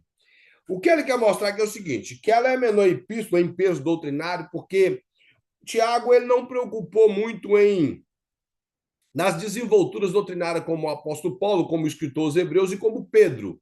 E determinadas coisas que ele fala, que foi até rejeitado por alguns cristãos do período da Reforma, é porque parecia haver uma certa contradição entre Tiago e Paulo, quando na verdade não há. Porque Tiago foca muito no papel da igreja como obra social. E isso não é de somenos importância, de forma alguma. Então, eu não concordo muito com o escritor colocar aqui que ele é a menor obra doutrinária de toda a... Não é, porque Tiago, ele não era apóstolo, ele mostra como o cristão ele porta diante do sofrimento, como o cristão deve amar o seu semelhante, como o cristão deve buscar sabedoria, e que essa sabedoria é uma sabedoria que nos ajude a pautar a nossa vida como pessoa salva. Ele mostra como nós agimos diante do nosso semelhante, como nós agimos com o nosso semelhante. Ele emprega uma teologia para mim, que é uma teologia muito boa, que ele, inclusive, ele entra numa questão teológica sistemática que, para mim, nenhuma outra parte da Bíblia mostra isso, que Deus ele não tenta ninguém e que de ninguém pode ser tentado e que quando uma pessoa é tentada, ela é tentada pelo diabo e não por Deus. Então, isso é teologia. E a pessoa falar aqui que ela é de somenos importância doutrinária, eu discordo dele 100%. Porque a carta, ela realmente ela tem peso. A carta de Tiago, ela tem peso. Ela foi utilizada por Martinho Lutero. Para quem não sabe, quando Martinho Lutero fez a tradução da sua primeira Bíblia, ele deixou a carta de Tiago de fora, porque ele chegou a dizer que ela era uma carta de palha porque não tinha peso, porque como ele era muito paulinista, ele achava que ele estava contradizendo Paulo. Mas com o passar dos anos, Lutero era uma pessoa muito erudita e muito inteligente, ele chegou à conclusão que a visão de Tiago era a visão de como você se porta como salvo, e a visão de Paulo é que você não é salvo pelo aquilo que você faz. Então você é salvo por Cristo. E Tiago mostra aquilo que você faz depois de ser salvo. Então não há contradição entre eles. Só que havia uma certa dificuldade de compreensão nisso aí da parte de Lutero e talvez da parte de muitos teólogos hoje. Ele vai mostrar alguma coisa muito interessante no nome de Tiago, que o nome Tiago, na verdade, é um nome igual de Jacó. Aí você pode ficar tentando entender, mas como que Tiago virou Jacó? Como que Jacó virou Tiago? É porque eles têm a sua raiz e foi transliterado para o latim. Então, diágono, e que vem da palavra Iacobos, que é o mesmo que Jacó, que na verdade é a palavra Jacó no hebraico, que aqui está no grego, no hebraico é Iakev, que no grego virou Jacobos, que no latim virou Giacomo, que veio para o nosso português como Tiago. Na verdade, Giacomo, e veio para o nosso português como Tiago, e no inglês é James. Só que dentro, se você pegar uma Bíblia em grego, você vai ver que o nome lá é Kata Jacobos, que vem do nome de Jacó. E o significado do nome deles é o mesmo. Inclusive, do nome Tiago, tem muitos outros nomes hoje, não sei se os irmãos sabem, que é o nome Diego, o nome Diogo, o nome Iago, todos eles são derivados de Tiago, que vem do termo Giacomo, melhor dizendo. Então, ele vai mostrar que Tiago era filho de Zebedeu, que é o mesmo irmão de João, que também era um dos 12 apóstolos. Esse Tiago, deixa eu voltar aqui. Que Tiago era um nome muito comum. Isso que ele quer mostrar, no Novo Testamento. E que que existia vários Tiagos na Bíblia, um que era o Tiago, irmão de João, filho de Zebedeu, o outro que ele era um dos apóstolos, o outro Tiago era o filho de Alfeu, que também era apóstolo. Aí existia um Tiago que era pai de Judas, não o Judas Iscariote, outro Judas apóstolo que existia na Bíblia. E temos o Tiago, irmão do Senhor, que está registrado em Gálatas, que é o Tiago que escreveu a epístola de Tiago. Ele lá se apresenta como Tiago, servo de Jesus Cristo, é aceito por todos os estudiosos, há um número bem pequeno de estudiosos da Bíblia que acha que esse Tiago aqui seria o Tiago é filho de Alfeu, mas biblicamente, irmãos, a maneira que ele escreve, dá a entender que é o Tiago, irmão de Jesus. Que ele vai falar aqui que ele possivelmente ele venha ter convertido após a aparição de Jesus devido à sua ressurreição, e ali ele se converte, porque se os irmãos observar nos evangelhos, também no evangelho de Marcos, vai mostrar que os irmãos de Jesus duvidavam dele. Então, os irmãos de Jesus não criam muito em Jesus como Messias, mas após a ressurreição de Jesus, talvez Tiago ele se converteu verdadeiramente a partir daquele momento, e ele foi designado como um dos líderes da igreja de Jerusalém, talvez o principal líder ao lado de Pedro. Dele veio algumas determinações no Concílio de Jerusalém, no capítulo 13 do livro de Atos, no capítulo 15 do livro de Atos, trazendo soluções para alguns problemas que estavam ocorrendo entre o mundo gentílico. Ele vai mostrar que, segundo o historiador Flávio Joséfo, que é esse historiador judeu, que Tiago ele morreu apedrejado em Jerusalém por volta dos anos 62 depois de Cristo, por ordem de um sumo sacerdote chamado Anano. Isso também outros escritores, além de Flávio Joséfo, escreve a respeito da morte de Tiago. Isso é tradição, irmãos.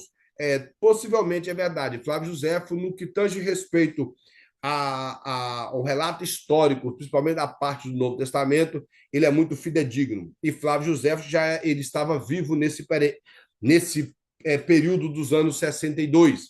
Flávio Joséfo, talvez ele veio a morrer nos anos 105.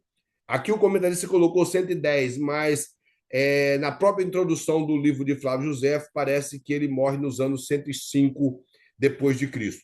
Temos o apóstolo Pedro, que era filho de Jonas, aquela frase que diz, também te digo, Simão Bar-Jonas. Bar é uma palavra aramaica que quer dizer filho, e Jonas, ou Jonas, que não sei se os irmãos sabem, o nome Jonas, e é o mesmo nome João. Então, Simão Bar-Jonas, talvez você vai encontrar Jonas na sua Bíblia, ou João. Simão, filho de João, ou Simão, filho de Jonas. Ele era irmão de André. Esse André é o mesmo André apóstolo, e ele recebeu o nome de Pedro através de Cristo, porque o nome dele era Simão, e Jesus lhe deu o nome de Pedro, ou a palavra Petrus, que quer dizer pedra, ou pequena pedra, que no hebraico é a palavra Keifas, que traduzido para o grego, que a Bíblia foi escrita em grego, por isso que é utilizado o termo Petrus. Mas o nome que Jesus deu para ele foi Keifas, que é o mesmo que pedra. E no nosso português é a palavra Pedro, o nome Pedro. Ele vai mostrar que ele era nascido na cidade de Betsaida, numa região da Galileia, e tinha por ofício ser pescador. E que a tradição cristã também mostra que Pedro ele foi morto talvez no ano 65 a 68 depois de Cristo pelo imperador, a mando do imperador Nero. E a tradição fala que ele foi crucificado de cabeça para baixo, mas nós não sabemos se isso é realmente verdade. Mas uma coisa, ele morreu crucificado. Temos Judas, que é o autor ele coloca aqui o autor da menor carta do Novo Testamento, mas não é. A menor carta do Novo Testamento é a segunda de João e a terceira de João. Então, no Judas ele é maior do que segunda e terceira João. Terceira de João. Então, não está errado. Essa parte você pode descartar que ela não é a menor. Ela é a terceira da menor. E, na verdade, ela ainda é maior do que Filemon. Então, ele ainda continua errando. Ela é a quarta. Ele vai mostrar que esse Judas ele se apresenta como, da mesma maneira que Tiago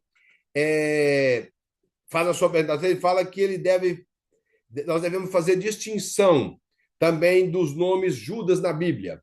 Por exemplo, o Novo Testamento apresenta vários Judas. O Judas Iscariote, o traidor, que era apóstolo. O Judas da cidade de Damasco, que está lá em Atos capítulo 9, que é o que vai visitar Paulo. O Judas Barsabás, que está no capítulo 15, que era um profeta e erudito. Temos Judas o Galileu, que era alguém que promoveu uma sedição em Jerusalém, dizendo ser um Messias. E temos o Judas, irmão do Senhor, e também temos um outro Judas, como eu já falei, que era o Judas Tadeu, que algumas Bíblias chamam somente de Tadeu na Bíblia. Esse mesmo Judas, chamado de Judas, é filho de Tiago. Então, ele não colocou ele aqui, mas tem um Judas a mais. E nós temos o Judas, irmão do Senhor, que é provavelmente esse último que escreveu a carta de Judas. Ele era meio-irmão de Jesus, que eles colocam aqui, eu não sei por qual razão que eles usam o termo meio-irmão. Para mim, ele era irmão de Jesus. Ele era irmão de Jesus, mas ele não se apresenta assim, ele se apresenta como servo de Jesus Cristo e irmão de Tiago.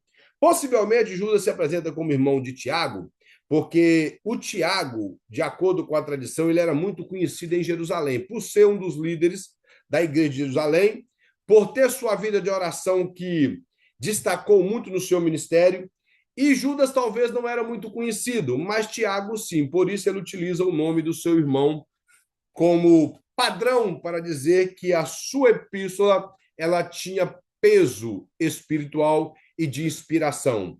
Então ele fala que ele era Judas, servo do Senhor, irmão de Tiago. Esse Judas, o escritor, é o mesmo irmão do Senhor Jesus Cristo. O Novo Testamento, irmão, o seu conteúdo. Ele vai mostrar que as páginas do Novo Testamento retratam o maior de todos os acontecimentos, a vida e obra do Salvador do mundo. Aqui está registrado, nos Evangelhos, a vida e obra de Jesus. O livro de Atos inicia falando de Jesus, a obra dele através do Espírito Santo e através da igreja, e as obras que elas não têm fins, conforme o livro de Atos termina, e aquilo que é doutrinário para nós, para que nós venhamos a cumprir como servos do Senhor. O outro parágrafo vai dizer que, quando falamos de conteúdo do Novo Testamento, temos que ter em mente a suprema revelação do novo pacto feito por Cristo com a sua igreja. Então, todo o relato aqui, ele serve como padrão para nós. Temos que saber entender isso. E ele fala que essa nova aliança ela é feita com sangue. E ele traz uma menção aqui que, da mesma maneira que era feita a aliança de sangue no Antigo Testamento, a nova aliança também foi feita. E fala que o que indica uma vida dada em morte, resultante da penalidade pela quebra da aliança. Como eu falei no início, quando alguém quebrava uma aliança, principalmente aquela aliança que se partiu o animal, ele dizia, se caso eu vier quebrar essa aliança, que seja feito comigo como foi feito com os animais, ou seja, ele viesse a ser morto. Cá embaixo ele vai dizer assim, ó, os 27 livros que compõem o Novo Testamento, todos escritos em grego. Não há nenhum livro do Novo Testamento que foi escrito em outro idioma. Talvez você vai ouvir de algum pastor, algum ensinador, que o Evangelho de Mateus foi escrito em aramaico, mas isso não tem comprovação arqueológica em lugar algum. A única coisa que nós temos foi um achado de uma cópia datada talvez do século 8, 9 ou 10 do Evangelho de Mateus em aramaico. E nós temos cópias bem mais novas, escritas em grego, datadas até dos anos 150, ou seja, metade do século II, em grego. E nós não temos nenhuma obra em aramaico dos escritos bíblicos que é datado antes do século IV depois de Cristo. Então, nada do Novo Testamento foi escrito em outra língua a não ser o grego. Aqui ele vai mostrar, irmãos, a classificação da composição do Novo Testamento em evangelhos. O que significa evangelhos? Que é a palavra boas novas, que ela trazem os ditos e os feitos de Jesus. Os evangelhos, os 4 evangelhos, têm preocupação com isso. Ele vai até falar uma coisa que é interessante, que os evangelhos não são biográficos, como alguns falam. Não são biográficos. O que é uma biografia? É tratar do nascimento, do desenvolvimento daquela pessoa, os seus feitos e tudo, e morte. E os evangelhos não fazem isso. Os evangelhos não têm preocupação com isso, de biográfico. Ele pode trazer partes da biografia de Cristo, mas não são biográficos. Os evangelhos são relatos e ditos dos feitos de Cristo. Eles têm mais coisas que Jesus disse do que coisas que as pessoas disseram a respeito de Jesus. Então, ele não pode ser biográfico, porque lá é Jesus que fala. irmãos estão compreendendo? É Jesus que fala, e ele não tem narrativa biográfica, e sim de feitos e obras de Cristo. Ele vai falar que nós dedicamos muito espaço, dedicando muito espaço e informação referente à última semana da vida de Cristo. O que o comentarista quer mostrar com essa frase é o seguinte, que os evangelhos, eles começam falando a respeito de Cristo, desenvolve os feitos de Cristo, mas ele gasta boa parte das 3 últimas semanas da vida de Cristo, é narrada, o percentual maior dos evangelhos preocupou com isso, em narrar os últimos dias da vida de Jesus. E não desde o princípio e tudo, sim, os últimos dias. Nós vemos isso no Evangelho de Mateus e no Evangelho de Marcos, isso fica mais claro, e o Evangelho de João. Lucas, ele é mais histórico, mas os evangelhos como Mateus e João, ele trata mais dos últimos dias da vida de Jesus. Ele vai mostrar que o livro de Atos dos Apóstolos, ele tem por escritor Lucas e, além disso, ele tem a preocupação de narrativas históricas da igreja. A parte do Novo Testamento, irmãos, que tem a ver com gêneros doutrinários são as epístolas, seja a epístola de Paulo aos Romanos, 1 e 2 Coríntios, Gálatas, Efésios, Filipenses, Colossenses, as 2 de Tessalonicenses, Hebreus, Tiago, as 2 de Pedro e Judas e as 3 epístolas de João. Ele colocou só a primeira a João, mas, na verdade, as 2 outras epístolas de João também têm questões doutrinárias. O muito que a terceira epístola de João ela é de cunho pessoal, ele colocou aqui que a segunda epístola de João também é de cunho pessoal, mas não é. Nós não podemos interpretar a senhora eleita como sendo uma senhora, literalmente. Lá está falando da igreja, então ela é de cunho teológico e não de cunho pessoal.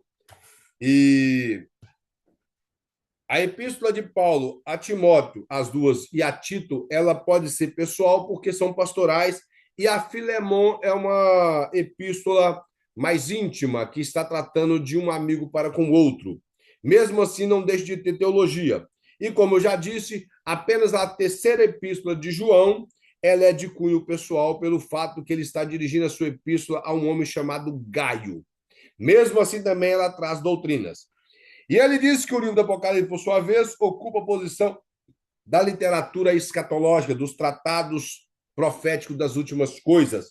O muito que ele também tem alguma parte preterista dele, simplesmente relacionada ao passado histórico, mas boa parte do livro do Apocalipse ele tem o seu desenvolvimento na questão futurística.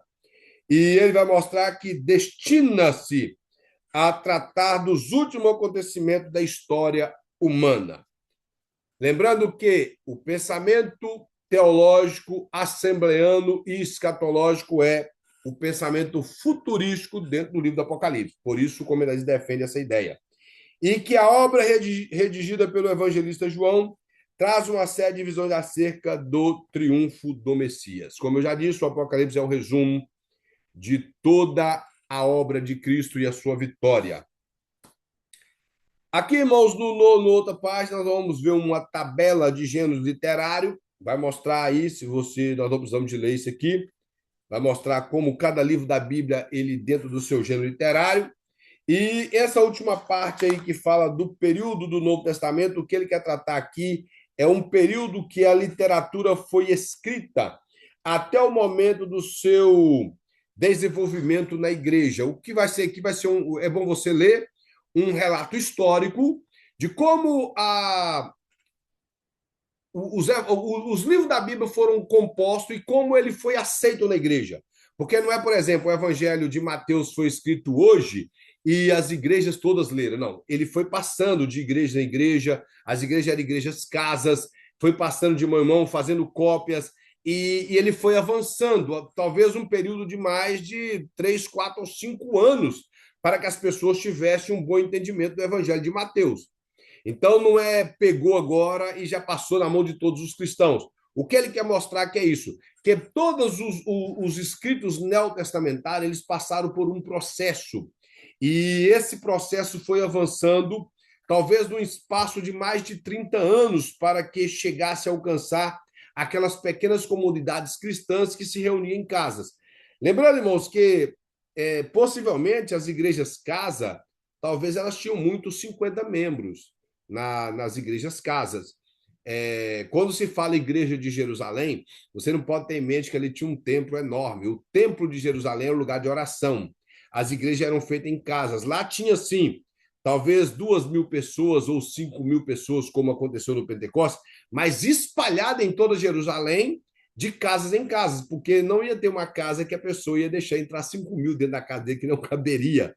Então, eram divididas comunidades de maneira que elas trabalhavam unidas. Então, a circulação desses escritos era um pouco demorada. É isso que o comentarista quer mostrar aqui.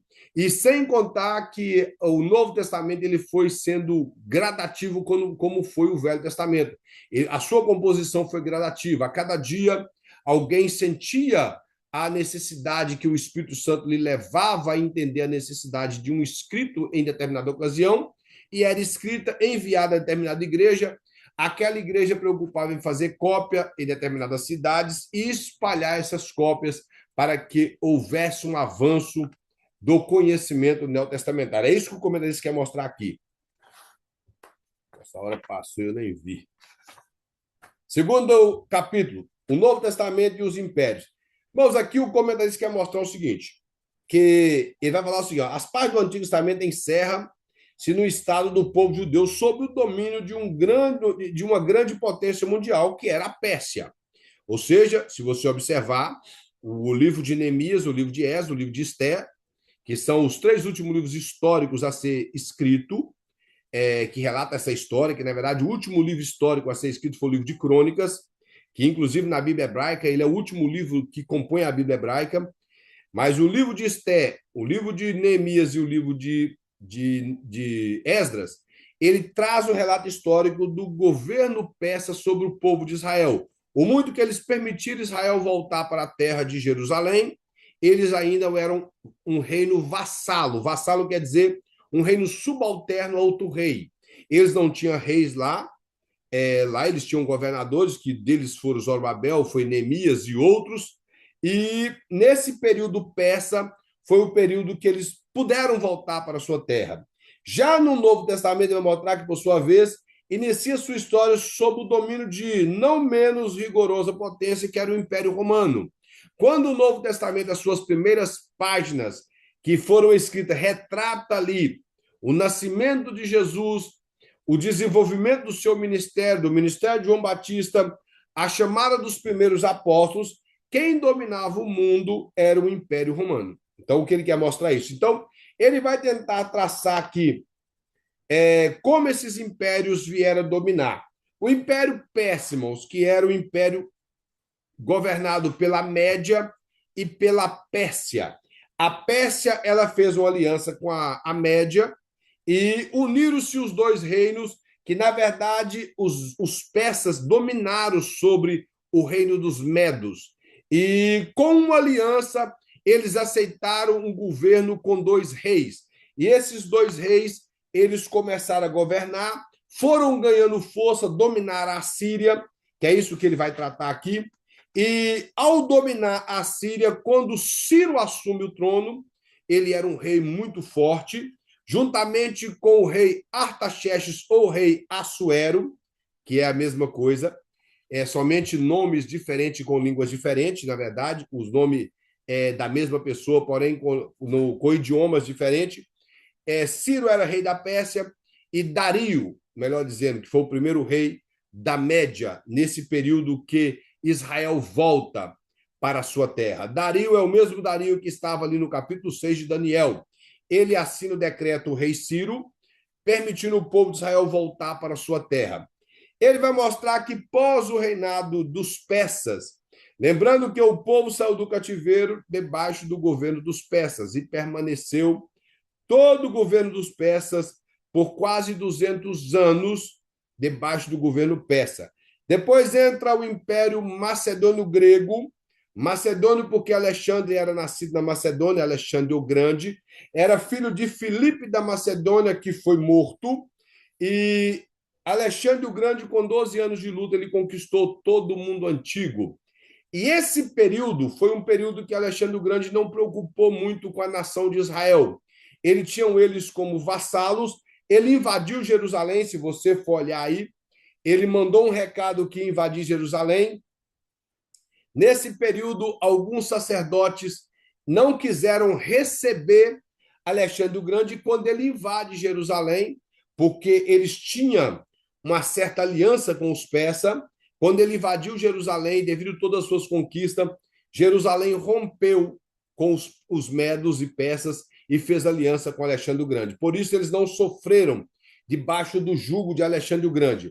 Mas uma coisa acontece após a morte de Alexandre o Grande: o seu reino é dividido sobre 4 generais. Isso está na profecia de Daniel, capítulo 11, está na profecia de Daniel, capítulo 7, e no capítulo 8, que no capítulo 7 fala que Alexandre o Grande é representado, ou o reino da Grécia, é representado por um leopardo com 4 asas e 4 cabeças. O leopardo representa Alexandre o Grande. 4 asas porque o leopardo já é rápido, e com 4 asas ele voaria, ou seja, a rapidez de conquista do império. E as 4 cabeças que esse leopardo tinha simboliza os 4 generais de Alexandre o Grande que dominaria depois dele. Também no capítulo 8, mostra um carneiro e um bode, e inclusive esse bode, diz a Bíblia, que ele vinha flutuando sem tocar o chão e muito rápido. E ele bateu contra o carneiro, lhe quebrando o chifre maior. Esse chifre maior era Ciro. E ele destrói o reino da Pérsia e o reino dos Medos, e fala que esse carneiro lhe cresceu um chifre notável sobre a testa. Esse chifre notável era Alexandre o Grande. Fala que esse chifre notável depois foi cortado e 4 chifres menores cresceram ali, implicando que o reino de Alexandre o Grande seria dividido em 4. E no capítulo 11 do livro de Daniel, no versículo 4, fala que esse rei poderoso, quando ele morresse, o seu reino não passaria para a sua posteridade, ou seja, para os seus descendentes. Parece que Alexandre o Grande não teve filhos. Há quem diz que sim, há quem diz que não. Alguns historiadores falam que ele teve um filho e outros falam que não. Então nós vamos saber, mas uma coisa é certa. Quando Alexandre o Grande morre, o seu reino é dividido entre 4 generais, que está o nome aí, que é Ptolomeu, Seleuco, Lisímaco e Cassandro. E cada um deles reinou em uma parte do antigo Império Macedônio Grego. Quando nós falamos Antigo Império, porque ele dominou todo o mundo antigo, ele dominou desde o Egito até Jerusalém. Por exemplo, Ptolomeu assumiu a região da África no Egito, já o Seleuco, ele assumiu o período, ali dentro da própria Grécia, as cidades da Síria, e não a Síria, das cidades sírias e de Edom, essas regiões foram divididas em regiões, porém eles fizeram muita guerra entre eles. E ele preocupou mais aqui em narrar os que mais pisaram o povo de Israel, que foi os Ptolomaicos e os Seleucidas. E dentro do reino, irmão, da Seleucida, surgiu um rei chamado Antíoco IV, ou Antíoco Epifânio. Nós estamos na página 34. E ele também estava profetizado no livro do profeta Daniel, capítulo de número 8, e também no capítulo de número 11. No capítulo de número 8, fala que um pequeno chifre, que é diferente do capítulo 7, o capítulo 7, o pequeno chifre é o anticristo. No capítulo 8, entre os 4 chifres que surgiram após a quebra do grande chifre, surge um outro chifre pequeno, e esse chifre pequeno era Antíoco Epifânio, ou Antíoco IV. Esse rei Seleucida perseguiu o povo judeu e massacrou o povo judeu. Matou muitos judeus, ele profanou o templo judeu. Aí aqui ele vai mostrar aqui o período dos macabeus. Por que os macabeus surgiram? Pelo fato de combater contra Antíoco Epifânio após ele profanar o templo judeu, sacrificando uma porca lá dentro. Então, ele vai mostrar que esse período dos macabeus, que é o que trata aqueles livros de macabeus da Igreja Católica, eles são também conhecidos como Asmoneu. Não confunda Asmoneu com Asmodeu. Asmodeu é um demônio dentro da mitologia grega e de alguns pensamentos pagãos, mas Asmoneu era um título que foi dado a algum grupo de pessoas pertencentes à tribo de Levi. Ele fala que eles ocuparam a terceira grande fase histórica dentro do período interbíblico, que é o período de Malaquias até Mateus, que nós chamamos de intertestamentário, onde não foi escrito nada inspirado por Deus. E esse movimento, amor, ou esse momento que foi crucial na história judaica, ela ocorreu com um homem chamado Matatias, que era um piedoso sacerdote e que ele encabeçava uma família de 7 filhos. E ele encabeçou a revolta contra o governo da Seleucida, que é o chamado da Revoltas dos Macabeus. E ele que colocou o Império Macabeu porque essa família de sacerdotes governou Jerusalém por um tempo. Ela governou Jerusalém por um tempo e eles eram chamados de sacerdote-reis. Não rei no sentido dos reis que existiu de Davi até o rei Zedequias, mas de sacerdote-reis porque eles centraram somente em Jerusalém e eles retomaram o culto a Deus em Jerusalém. E foi nesse período que nasceu a seita dos fariseus e outras seitas daquela época. Então, ele vai mostrar que o nome dos filhos de Matatias, que eram 5, não 7, os irmãos me desculpem, que era João, Simão, Judas, Eleazar e Jonatã. Esse Jonatã, esse Judas é o que destacou como sendo Judas o Macabeu, que é o sentido da palavra Macabeu, tem o sentido de martelo. Ele era considerado como Judas Martelo. Ele encabeçou a família para poder, através do início que o seu pai fez, uma revolta que tirou o governo do povo da Seleucida sobre a cidade de Jerusalém. Ele vai falar que foi graças ao brilhante esforço e o empenho do seu pequeno exército formado pelos macabeus, que Antíoco Epifânio ele perdeu o seu poder e que Jerusalém foi reconquistada, purificada a cidade e dedicada a Deus. E também deram origem a uma das festas mais conhecidas, que até hoje eles celebram a chamada festa do Hanukkah, ou a festa das dedicações. Ela é até citada em João 10, versículo 22, que fala que Jesus foi a essa festa da dedicação. O Hanukkah hoje, irmãos, ele é comemorado pelos judeus no período que aqui no Ocidente se comemora o Natal. Se você for em alguma loja judaica próxima ao Natal, lá vai estar cheio de apetrechos relacionados ao Hanukkah, que é aquele candelabro de nove velas. E essas 9 velas simbolizam um candelabro que houve uma providência de Deus que queimou, um óleo que queimou durante 8 dias dentro de um braço do candelabro normal. Ele vai mostrar o Império Romano. O Império Romano, irmãos, é um império que, o que ele quer relatar aqui, foi um império que, quando Jesus veio à Terra, estava no governo do mundo. Foi nesse período que desenvolveu todo o Novo Testamento, todo o cristianismo. O ministério de Jesus foi desenvolvido aqui, de João Batista, dos apóstolos. Houve um período de tempo que o Império Romano não preocupou com o cristianismo, ele vivia indiferente do cristianismo, até que depois ele começou a perseguir o povo de Deus. E o Império Romano, depois nós vamos ver mais à frente, que ele facilitou muitas coisas para o período do cristianismo, e principalmente para o período de Cristo. Irmão, nós vamos ficar por aqui e na próxima segunda nós estaremos dando continuidade à nossa aula. Já são 9 horas, então terminamos a nossa aula nesse momento, tá bem? Eu creio que os irmãos, o livro dos irmãos chegaram, como o evangelista Alex falou. Os nossos irmãos aqui todos têm o livro. O recado é que os irmãos que não me enviaram a prova, me enviem a prova.